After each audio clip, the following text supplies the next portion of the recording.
এরা হইলা জমিনের মধ্যে আবিদ।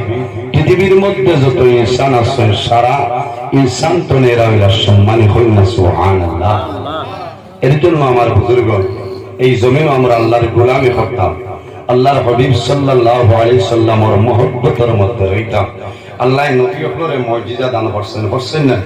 আমার নবীরে যে পরিমাণ মুজিজা আল্লাহর জাতে দান করছেন, ইলা মুজিজা অন্য কোন নবীরে আল্লাহ দান করছেন না। কইনা সুবহানাল্লাহ। সবচেয়ে বড় মুজিজা হইল আল্লাহ আমার নবীরে আল্লাহর কালাম কোরআন শরীফ আল্লাহ দান করছেন। কইনা সুবহানাল্লাহ।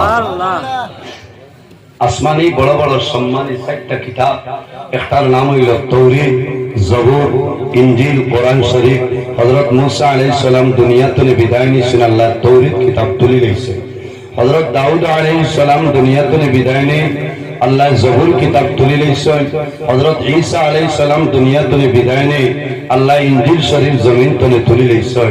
আমরা নবী যদিও দুনিয়া তুলে বিদায় নিয়েছেন, আল্লাহ নবীর কিতাব আল্লাহর কালাম কোরআন শরীফ আল্লাহ এখন পর্যন্ত জমিনের আছেন। কিয়ামত পর্যন্ত আল্লাহর কালাম কোরআন শরীফ জমিনের থাকবে। সুবহানাল্লাহ। नबियों से आला मेरा काली कमली वाला।